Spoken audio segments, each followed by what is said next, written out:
Hello बच्चों, good morning to all of you. आज के लेक्चर में, आज की क्लास में हम पढ़ेंगे electric potential energy due to an electric dipole in any uniform electric field. अगर किसी यूनिफॉर्म इलेक्ट्रिक फील्ड के अंदर कोई आपका डाइपोल रखा हुआ है और उस डाइपोल को आप रोटेट करा रहे हो, यानी कि रोटेट कराए हो कि θ1 एंगल से एंगल θ2 तक, तो रोटेट कराने में जो एनर्जी यानी कि वर्क डन जो आपको करना होगा वो आपको फाइंड आउट करना है। बेसिकली जो वर्क डन हम करेंगे या जो वर्क डन होगा डाइपोल को रोटेट करने में किसी एक एंगल से किसी दूसरे एंगल तक इलेक्ट्रिक फील्ड के अंदर, यूनिफॉर्म इलेक्ट्रिक फील्ड के अंदर, वो ही वर्क उसकी पोटेंशियल एनर्जी यानी कि इलेक्ट्रिक एनर्जी की फॉर्म में स्टोर हो जाएगा। इसमें डाइपोल के अंदर।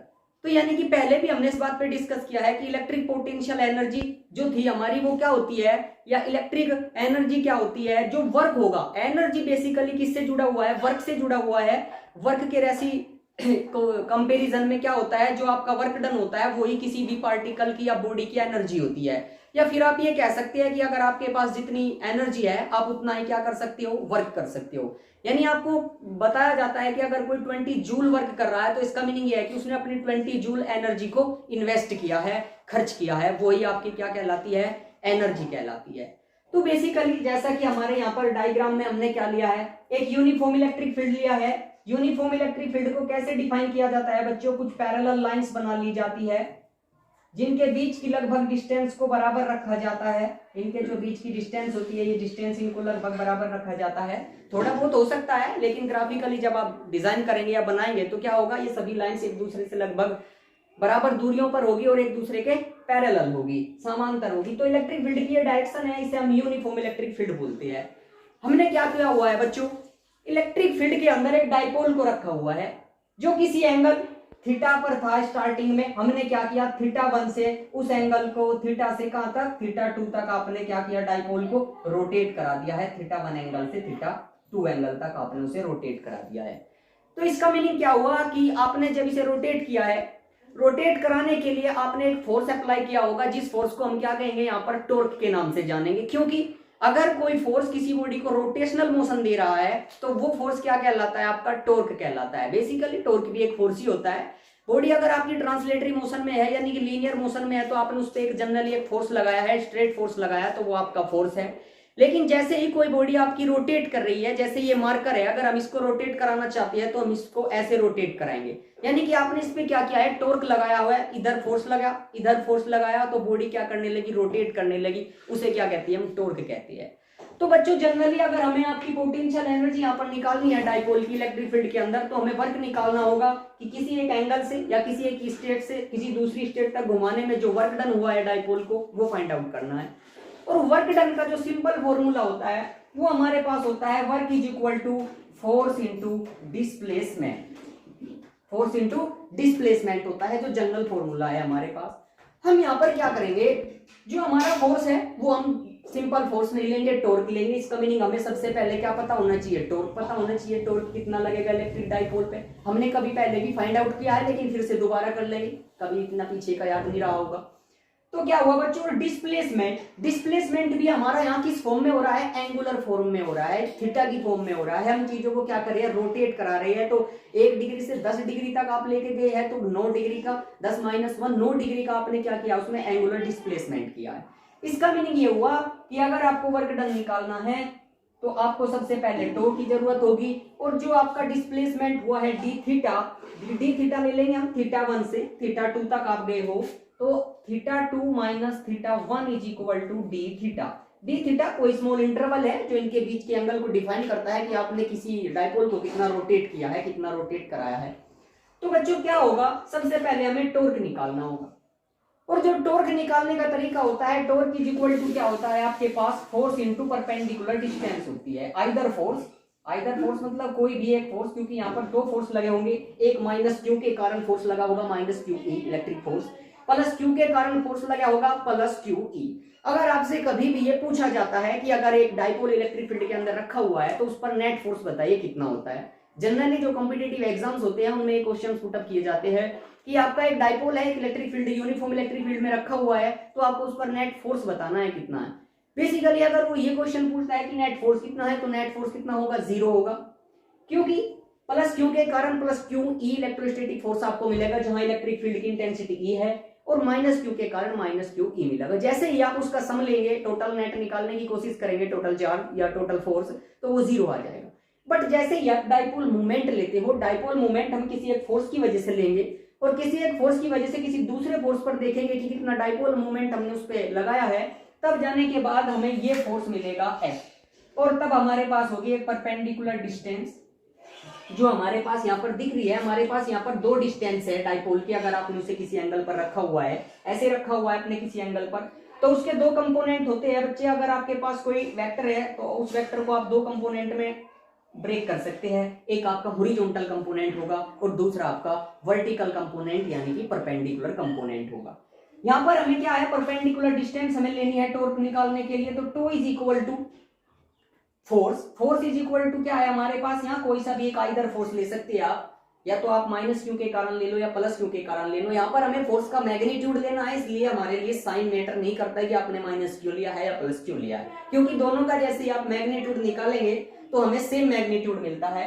मल्टीप्लाई क्या मिलेगा आपको, परपेंडिकुलर डिस्टेंस, वो हमने कितनी ली है 2l cos थीटा, क्योंकि हमें क्या लेना है वहां पर, सॉरी 2l sin थीटा, हमें अपनी परपेंडिकुलर डिस्टेंस यूज करनी है। परपेंडिकुलर डिस्टेंस हमारे पास यहाँ पर 2l sin थीटा है, यानी कि जो हमें टॉर्क मिलता है that is 2qle sin theta. इसे क्या कहते हैं, हम टॉर्क कहते हैं, टॉर्क आपको मिला है। और बच्चों जब हम इलेक्ट्रिक फील्ड इंटेंसिटी पढ़ रहे थे किसी डाइपोल के कारण, या डाइपोल मूवमेंट हमने पढ़ा था उस टाइम पर, जब डाइपोल पिक्चर में आया था, तो उस टाइम पे हमने ये पढ़ा था कि एक डाइपोल का मूवमेंट होता है जिसे हम P से डिनोट करते हैं, और उसकी value P is equal to 2ql होती है। इसका ये मतलब हुआ कि जो यहाँ पर ये 2ql है, हम यहाँ पर क्या कर सकते हैं, P को लिख सकते हैं, और P e sin थीटा हमें यहाँ से मिल जाएगा। ये हमारे पास क्या होगा, टॉर्क होगा, torque is equal to P e sin theta. अब हमारे पास क्या है बच्चों, टॉर्क है। टॉर्क है तो हम क्या करेंगे, जनरल इक्वेशन जो हमने मानी थी, वर्क इज इक्वल टू कितना होता है, टॉर्क डी थीटा होता है, यानी कि टॉर्क रोटेशनल फोर्स इनटू परपेंड जो आपका एंगुलर डिस्प्लेसमेंट है, फोर्स इनटू डिस्प्लेसमेंट आपको क्या दे देगा, यहाँ से वर्क दे देगा। वो वर्क ही इस इलेक्ट्रिक डाइपोल की पोटेंशियल एनर्जी में क्या हो जाएगा, स्टोर हो जाएगा, और वही कहलाएगा हमारे पास electric potential energy of a dipole in any uniform electric field. तो वर्क निकालने के लिए क्या करेंगे हम, work is equal to torque, torque हमें गिवन है, हमने फाइंड आउट किया है P e sin theta, P e sin theta, और डिस्प्लेसमेंट आपके पास है d थीटा, तो हम क्या कर लेंगे, यहाँ पर d थीटा ले लेंगे। तो जो वर्क इज इक्वल टू आपको मिलता है P e sin theta, d theta मिला है, लेकिन d थीटा के कारण आपको वर्क डन भी क्या होगा, स्मॉल क्वांटिटी में मिलेगा, इसका मीनिंग dw आपको मिलेगा यहाँ से। लेकिन हमें तो टोटल वर्क निकालना है, ये तो आपके पास क्या है, dw है। जैसे ही आप वर्क निकालेंगे टोटल, तो हमें इंटीग्रेशन करना होगा किसका, P e sin theta, d theta को इंटीग्रेट करेंगे। इनिशियल पॉइंट जहां से आपने चलना स्टार्ट किया, कहां से कहां तक हमें इंटीग्रेट करना है, मैथमेटिक्स की प्रॉपर्टी है छोटी सी इंटीग्रेशन, थीटा 1 से थीटा 2 तक हम इस पे क्या कर देंगे, इंटीग्रेट अप्लाई कर देंगे। बच्चों जो क्वांटिटी कांस्टेंट है वो बाहर आ जाएगी, it's mean work is equal to P हमारा कांस्टेंट है, E कांस्टेंट है, इंटीग्रेशन होगा sin theta d theta, theta 1 to theta 2। Sine theta का अगर आप इंटीग्रेट लेते हो तो वो आपको दे देगा minus cos theta, it's mean P E आपका बाहर है, माइनस कोस थीटा आपको मिलेगा, और आपकी लिमिट है थीटा 1 से थीटा 2 तक। इसका मीनिंग ये होता है बच्चों इंटीग्रेशन का, वो हमने मैथमेटिक्स में पढ़ा भी है, लेकिन जो बच्चे बायोलॉजी से बिलोंग करते हैं, बायोलॉजी से पढ़ते हैं, उनके लिए थोड़ा डिफिकल्टी होती है इन चीजों के लिए। क्या होता है कि P ये dw वर्क डन मिला है हमें, dw मतलब थीटा 1 से आप 1 डिग्री से 2 डिग्री पे गए, 2 डिग्री से 3 डिग्री, 3 डिग्री से 4 डिग्री, लेकिन अचानक से ऐसे बार बार तो नहीं निकाल सकते कि 1 डिग्री में जाने में कितना वर्क होगा, अगले हाफ डिग्री में कितना होगा, उससे अगले 3 डिग्री में कितना होगा। हम क्या करते हैं फिर, मैथमेटिक्स की एक प्रॉपर्टी होती है इंटीग्रेट, अगर हम लिमिट से लेकर उस प्रॉपर्टी पे इंटीग्रेट लगाते हैं उस इक्वेशन पर, तो हमें टोटल सम दे देगा कि यहाँ से यहाँ तक कितना वर्क डन हुआ है। तो बच्चों जैसे ही हम लिमिट रखेंगे, माइनस हमारा बाहर आ जाएगा, माइनस PE। लिमिट रखने का जो प्रोसीजर होता है, सबसे पहले आप अपर लिमिट रखते हैं, जो ऊपर लिखा हुआ होता है इंटीग्रेशन पर वो अपर लिमिट होती है, और जो नीचे लिखा होता है उसे हम लोअर लिमिट कहते हैं। तो जैसे ही हम लिमिट रखेंगे तो ये मिलेगा आपको cos theta 2 minus cos theta 1, यहाँ से आपको मिलेगा। माइनस बाहर होने के कारण जैसे ही हम माइनस को अप्लाई करते हैं आपके ब्रैकेट पर, तो यहाँ से आपको मिलेगा PE साइन बदल जाएंगे, cos थीटा 1 आपका प्लस हो जाएगा और माइनस हो जाएगा cos थीटा 2। तो बच्चों यहां से हमें मिलता है work done W is equal to PE cos theta 1 minus cos theta 2। ये हमारे पास क्या है, ये जो वर्क है ये इसकी इलेक्ट्रिक पोटेंशियल एनर्जी में स्टोर हो जाएगा डाइपोल की, उसे हम W को रिप्लेस कर देते हैं U से। इसमें इसका मतलब ये हुआ कि U is equal to PE cos theta 1 minus cos theta 2। ये आपको मिल गया total work done in the form of potential energy. ये डाइपोल की इलेक्ट्रिक पोटेंशियल एनर्जी है। जब भी आप किसी इलेक्ट्रिक डाइपोल को, किसी यूनिफॉर्म इलेक्ट्रिक डाइपोल को इलेक्ट्रिक फील्ड में रखेंगे तो वहां से जो आपको वर्क डन मिलेगा वो फाइंड आउट कीजिए। जनरली कॉन्सेप्ट लगाकर, कोई फिजिक्स है, सिंपल फिजिक्स है, आपने मैथमेटिक्स अप्लाई किया है, ज्यादा सोचना भी कुछ नहीं है, तो जो आपको वहां से वर्क डन मिला है वो आपका पोटेंशियल एनर्जी में स्टोर हो जाता है। इसका मतलब ये हुआ अगर आप इतनी ही एनर्जी उसे आगे से देते हो फिर से वो इतना ही वर्क कर सकता है, यानी कि एनर्जी का ट्रांसफॉर्म है किसमें, वर्क में, यानी आपने वर्क किया है तो आपने एनर्जी को यूज किया है। बच्चों यहाँ पर कुछ स्पेशल केस बन सकते हैं, जैसे कि क्वेश्चन वाला डायरेक्टली आपसे पुट अप कर सकता है एग्जामिनर कि अगर आपका डाइपोल स्टार्टिंग में 0 डिग्री एंगल पर रखा हुआ था तो 90 डिग्री एंगल तक, यानी 90 डिग्री तक उसे घुमाने के लिए, रोटेट करने के लिए जो वर्क डन, जो एनर्जी आपको यूज करनी होगी वो कितनी होगी। तो बच्चों आप क्या करेंगे, थीटा 1 कितना लेंगे, हम 0 डिग्री लेंगे, क्योंकि स्टार्टिंग में वो कहता है कि इलेक्ट्रिक फील्ड के साथ वो 0 डिग्री एंगल पर रखा हुआ था तो 0 डिग्री लेंगे। थीटा 2 मैक्सिमम कहां तक आपको ले जाना है, आप लेके गए हैं उसे 90 डिग्री तक, तो आप थीटा 2 90 डिग्री लेंगे। cos 0 आपको 1 दे देगा और 90 डिग्री आपको 0 दे देगा, तो यहां से जो आपका u होगा आपके पास u आपको मिलेगा PE। ये PE तब मिलेगा बच्चों आपको जब थीटा 1 इज इक्वल टू आपके पास 0 डिग्री होगा, यहां से 1 मिलेगा, और थीटा 2 कहां तक जाएंगे आप, 90 डिग्री तक जाएंगे। तो ये एक स्पेशल केस हो गया इसका कि अगर ऐसे है डायरेक्टली। उल्टा भी हो सकता है, अगर आप सपोज करो आप 90 डिग्री पर है और उसे वापस 0 डिग्री पर लेकर आने चाहते हैं, तो आप फिलहाल हम मैथमेटिक्स पे ध्यान नहीं देते, सोचते हैं आपने वर्क डन किया, आप उसे वहां पर लेके गए 90 डिग्री तक, अब आप उसे 90 डिग्री से 0 डिग्री पर लेके आने चाहते हो डाइपोल को, तो इतनी ही एनर्जी आपको माइनस में देनी होगी जितनी एनर्जी उसके पास पॉजिटिव है। यानी कि अगर आप सीढ़ी पर चढ़े हुए हो, 5 डंडे तक चढ़े हुए हो, 5 फुट तक ऊपर, तो आपको नीचे उतरने के लिए इतना ही माइनस में चलना होगा, पीछे की तरफ चलना होगा, तभी आप उसी स्टेट पर पहुंच पाओगे जिस स्टेट से आपने स्टार्ट किया था। सेम फिनोमिना यहाँ है, जैसे ही आपका इलेक्ट्रिक डाइपोल 90 डिग्री पर गया है जिस एनर्जी से, तक अगर इतनी ही एनर्जी आप उसे निगेटिव में देते हो तो फिर से वापस आ सकता है, कहां पर वापस आ जाएगा, फिर आपके फंडामेंटल बेस पर जहां पर आप 0 डिग्री सेंटीग्रेड पर रखा हुआ था। जैसे ही आप इसमें रखेंगे थीटा 1 इज इक्वल टू, इस बार आपको 90 डिग्री लेना है, थीटा 2 आपको कितना लेना है भाई, थीटा 1 90 डिग्री है, 90 डिग्री से ऐसे रोटेट करा के 0 पे जब लेके आएंगे आप, तो देखते हैं क्या होता है, u is equal to theta 1 90 degree है, cos 90 की वैल्यू आपको कितनी मिलेगी, PE तो आपका कॉमन है, cos 90 की वैल्यू 0 मिलेगी माइनस, थीटा 2 कहां तक लेके आना है आपको, 0 डिग्री तक लेकर आना है, cos 0 आपको 1 दे देगा, और जब PE की मल्टीप्लाई आप -1 में करेंगे तो माइनस PE आ जाएगा। This is the wonderfulness of physics. इसे कहते हैं कि जो चीज हम सोच रहे हैं, हमने क्या कहा, हमने फिजिक्स देखी पहले कि अगर आप किसी चीज को 10 जूल एनर्जी देकर यहाँ पर लेके गए हैं, अगर इतनी ही एनर्जी उसे यहाँ पर आप निगेटिव में देते हो तो वो फिर से वहीं आ जाएगी जहां से वो गई थी। वही चीज हमने मैथ के अकॉर्डिंग देखी है। मैथ क्या कहता है, ये फॉर्मूला जो हमने निकाला है, अगर हम यही बात इस पर अप्लाई करते हैं, थीटा 1 को 90 डिग्री लेते हैं, थीटा 2 को 0 लेते हैं, तो माइनस PE मिलता है। पहले केस में हमें प्लस PE मिला था। इसका मतलब जो फिजिक्स हम सोच रहे हैं, हमने उसे यहाँ पर मैथमेटिकली क्या किया है, एक्सप्रेस किया है। This is the language of physics. तभी तो हम कहते हैं कि मैथमेटिक्स क्या होता है, मैथमेटिक्स फिजिक्स की या नेचर की, जिसमें नेचर ने यूनिवर्स को डिफाइन किया है, वो लैंग्वेज होती है मैथमेटिक्स। तो इस क्लास में हमने डिस्कस किया है electric potential energy due to an electric dipole in uniform electric field. अगर आप यूनिफॉर्म इलेक्ट्रिक फील्ड में किसी डाइपोल को रखोगे तो क्या इफेक्ट होगा उसकी एनर्जी पर, कितनी एनर्जी होगी, कैसे कैसे रोटेट करेगा इलेक्ट्रिक डाइपोल मोमेंट, आप कैसे फाइंड आउट करेंगे, वो आपको बताया गया है। आज हम एक छोटी सी बात डिस्कस कर लेते हैं कि हम इलेक्ट्रिक डाइपोल को पढ़ क्यों रहे हैं, इस बात को पढ़ क्यों रहे हैं, इससे जीवन में क्या फायदा है, क्या हुआ है आज तक, क्या हुआ है। काफी सारे लोगों का मानना होता है कि जब भी हम कोई चीज पढ़ रहे होते हैं तो उसका यूज नहीं होता लाइफ में।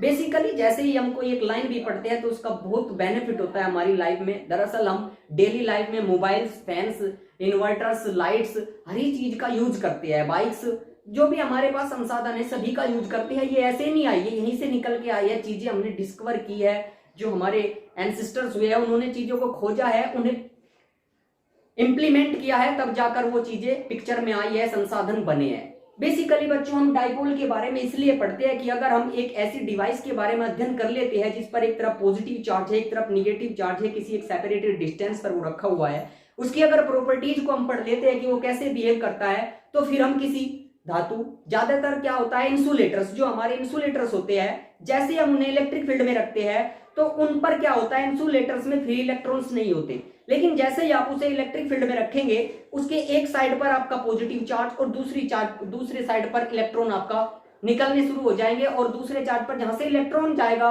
वहां पर होल्स क्रिएट होंगे। होल्स क्रिएट होने की वजह से वो एक डाइपोल की तरह बिहेव करेगा। और यदि आपने ऑलरेडी डाइपोल की प्रॉपर्टीज को पढ़ा होगा, इन चीजों को पढ़ा होगा, तो हम उसका यूज कर सकते हैं, किसी सर्किट में यूज कर सकते हैं, कोई मैकेनिकल मशीन बना सकते हैं, क्योंकि अगर पोटेंशियल एनर्जी है, एनर्जी से हम क्या करवा सकते हैं, वर्क करवा सकते हैं। जैसे हमारे पास इंजन होता है या बाइक होती है, बाइक का इंजन क्या करता है, बाइक का इंजन जब चलता है तो वो वर्क ही तो कर रहा होता है। वो जो आपकी एनर्जी है पेट्रोल फॉर्म में, जब आप पेट्रोल उसे देते हो वो आपका बर्निंग करता है, इंजन को एनर्जी देता है, वो मैकेनिकल वर्क में उसे ट्रांसफॉर्म करता है। तो यही चीजें यहाँ पर है। ऐसे ही हमारे पास लिक्विड्स होते हैं, वाटर होता है या NaCl होता है, लिक्विड है।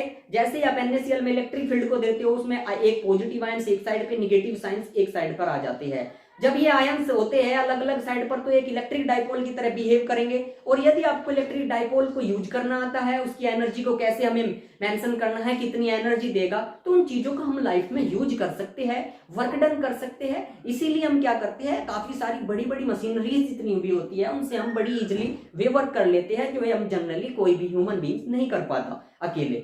तो बच्चों यही फिजिक्स का फायदा है, हर कॉन्सेप्ट का, हर लॉ का, हर बात का फायदा है। आप पढ़ते रहिए, ज्यादा से ज्यादा आप चैनल को सब्सक्राइब कीजिए, चैनल कीजिए। और अगर कोई भी कॉन्सेप्ट आपकी समझ में नहीं आता है, आप जानना चाहते हैं किसी भी प्रकार का कोई भी लॉ, जरूरी नहीं है कि वो आपको जो बताया गया है उसी से संबंधित हो, कोई भी बात जो आपके मन में आती है कि ऐसा कैसे संभव है, ऐसा कैसे हो रहा है, उसका क्या रीजन है, हर चीज का कोई ना कोई साइंटिफिक रीजन होता है, इसलिए हम आपको कह रहे हैं कि आप ऐसे कीजिए। ओके बच्चों, thank you so much, best of luck.